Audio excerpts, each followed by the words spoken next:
Mars media நேயர்களுக்கும் அன்பர்களுக்கும் இந்த நாள் இனிய நாளாக அமைய எல்லாம் வல்ல இறைவனை பிரார்த்திக்கின்றோம்.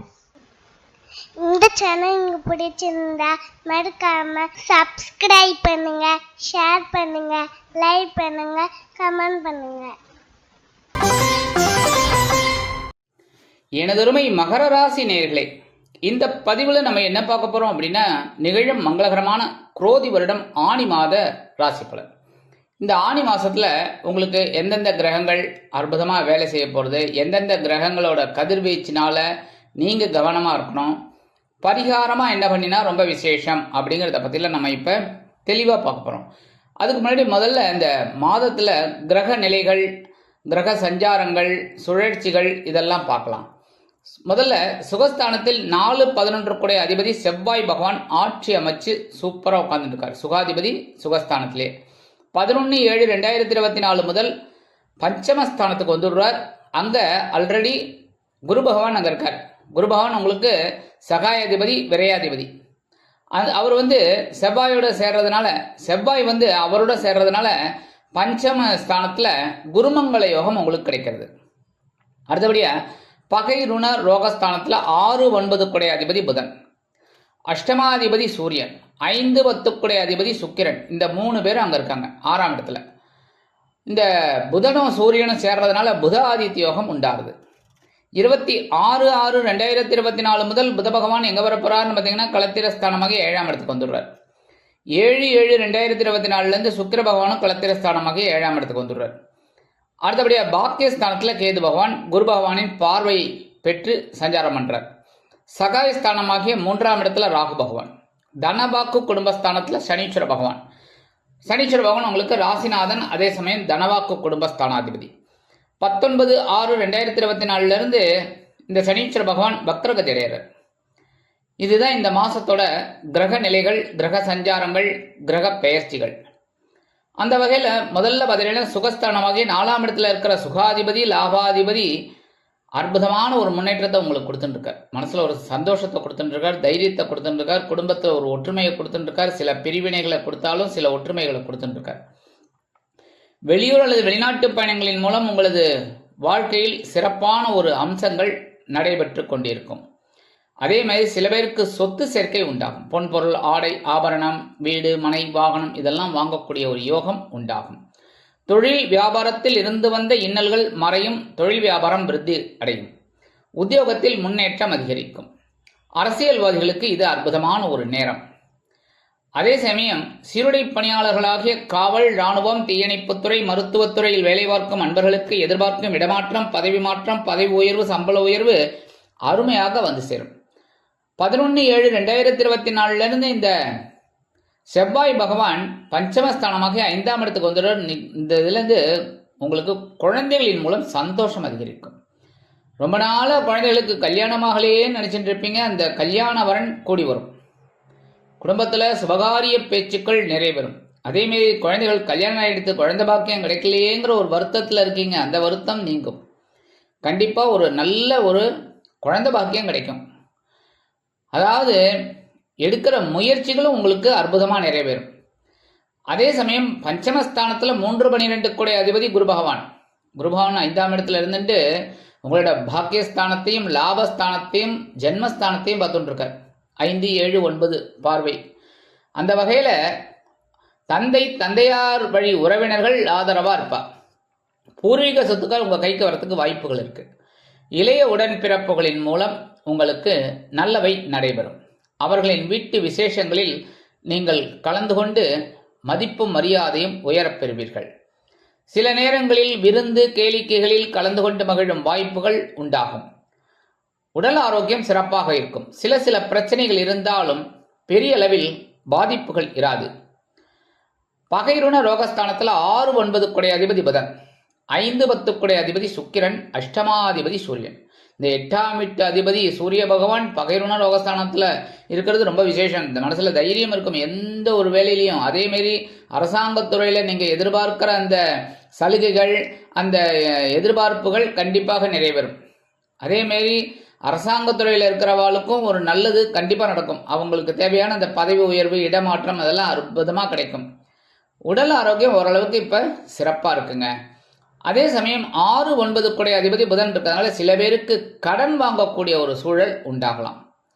தந்தையார் ஆதரவாக இருப்பார். அதே சமயம் 5, 10 குடை அதிபதி சுக்கிர பகவானும் அதே 6ஆம் இடத்துல இருக்கிறதால உத்தியோகத்தில் கொஞ்சம் பரபரப்பாக இருப்பீங்க. தொழில் வியாபாரத்துலையும் ரொம்ப பரபரப்பாக தான் இருப்பீங்க, சுறுசுறுப்பாக இருப்பீங்க. ஒவ்வொரு விஷயத்தையும் நுணுக்கமாக ஆராய்ஞ்சு செய்வீங்க. குழந்தைகள் ஆதரவாக இருப்பார்கள்.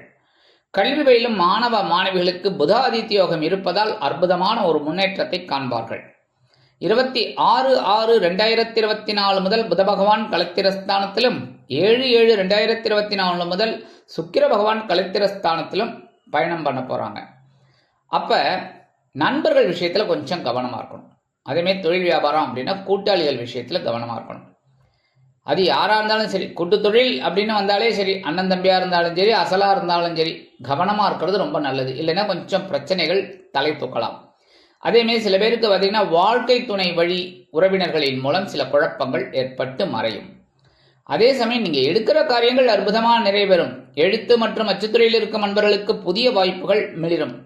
அதே மாதிரி அறிவுத்திறனும் விருத்தி அடையும். இந்த எழுத்து துறையில் இருக்கா பாருங்க, அந்த பாடல் ஆசிரியர்கள், கவிதை எழுதுகிறவங்க, இந்த வசனகர்த்தாக்கள், அவங்களுக்கெல்லாம் ஒரு நல்ல முன்னேற்றம் கண்டிப்பாக கிடைக்கும்.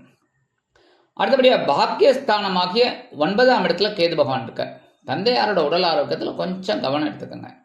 அதேமாரி தந்தை வழி உறவினர்களும் ஓரளவுக்கு உங்களுக்கு அனுகூலமாக இருப்பாங்க.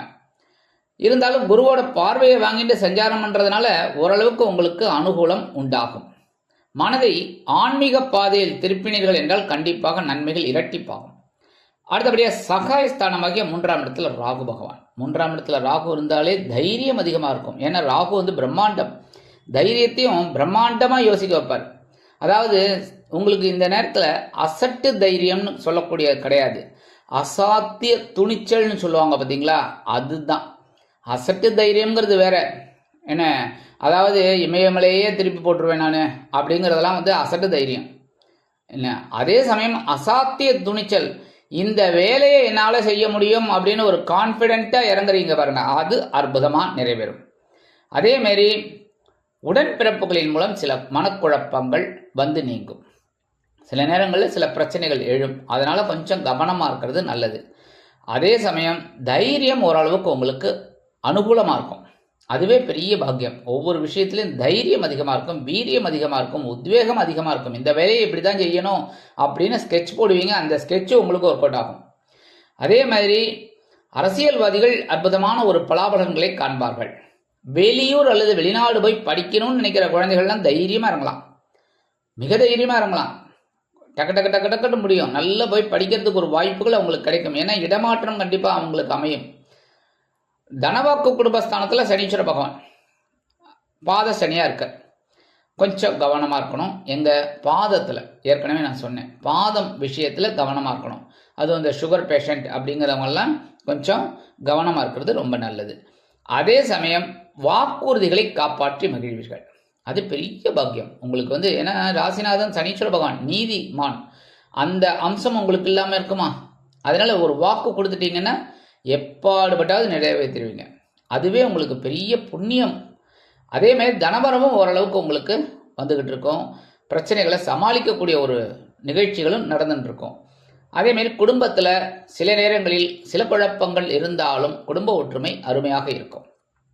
19/6/2024 முதல் இந்த சனீஸ்வர பகவான் வக்ரகதி அடைகிறார். உங்கள் ராசிநாதன் உடல் ஆரோக்கியத்தில் கொஞ்சம் கவனமாக இருக்கும். அதேமாரி தனவரவு ஓரளவுக்கு வரும் அப்படின்னாலும் இந்த செலவுகளை நீங்கள் கொஞ்சம் கட்டுப்பாடோட செலவு பண்ணுறது ரொம்ப நல்லது. அதாவது செலவுகளெல்லாம் கட்டுப்பாடோடு எடுத்துக்கிறது நல்லது. அதேமாரி இந்த நேரத்தில் நீங்கள் புதுசாக யாருக்கும் வாக்குறுதிகளை கொடுக்க வேண்டாம். அப்படி கொடுக்கறதா இருந்தால் கண்டிப்பாக நம்மளால் முடியுமா அப்படின்னு சிந்தித்து ஆராய்ந்து அதுக்கப்புறம் கொடுக்கறது நல்லது. சரி, பரிகாரமாக என்ன பண்ணினா ரொம்ப விசேஷம், கண்டிப்பாக பெருமாள் கோயில் போயிட்டு வாங்க. ஏன்னா பெருமாள் ரொம்ப விசேஷம். சனீஸ்வர பகவானுக்கு பெருமாள் தான்.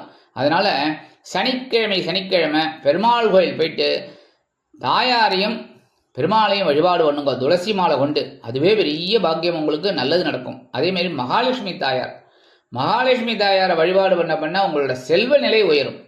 அடுத்தபடியாக நவ கிரகங்களில் உள்ள சனீஸ்வர பகவான், மெயினாக சனீஸ்வர பகவான், இந்த சனீஸ்வர பகவானுக்காக சனிக்கிழமைகளில் ஒரு 2 பேருக்கு அன்னதானம் பண்ணுங்க. உங்களால் முடிஞ்சது. அதாவது என்னென்னா, ஒரு டிஃபன் வாங்கி கொடுங்கோ, இல்லை முடிஞ்சால் காசு இருந்ததுன்னா சாப்பாடு வாங்கி கொடுங்கோ, இந்த மாதிரிலாம் பண்ணுங்கோ ஒரு 2 பேருக்கு. அதுவும் உடல் ஊனமுற்றவர்கள் அப்படின்னா ரொம்ப ரொம்ப விசேஷம். சரியா? இந்த மாதிரி பண்ணுறது நல்லது. அதே மாதிரி நவக்கிரகங்களில் உள்ள ஆயுள்காரகராகிய சனீஸ்வர பகவானுக்கு எல் தீபம் ஏற்றி வழிபாடு பண்ணுறது ரொம்ப விசேஷமான பலன்களை கண்டிப்பாக உங்களுக்கு கொடுக்கும். ஆக இந்த சிறு பரிகாரங்களின் மூலம் மங்களகரமான குரோதி ஆண்டு ஆனி மாதம் உங்களுக்கு அற்புதமான ஏற்றம் தரும், மாற்றம் தரும், இனிமைகளை அள்ளித்தரும் மாதமாக அமையும் என்று கூறி விடைபெறுகிறேன். நன்றி, வணக்கம். மீண்டும் ஒரு அருமையான பதிவில் நான் உங்களை மனமகிழ்ச்சியோடு சந்திக்கிறேன். வாழ்த்துக்கள். வாழ்க வளமுடன். இந்த சேனல் உங்களுக்கு பிடிச்சிருந்தா மறக்காம சப்ஸ்கிரைப் பண்ணுங்க, லைக் பண்ணுங்க, ஷேர் பண்ணுங்க.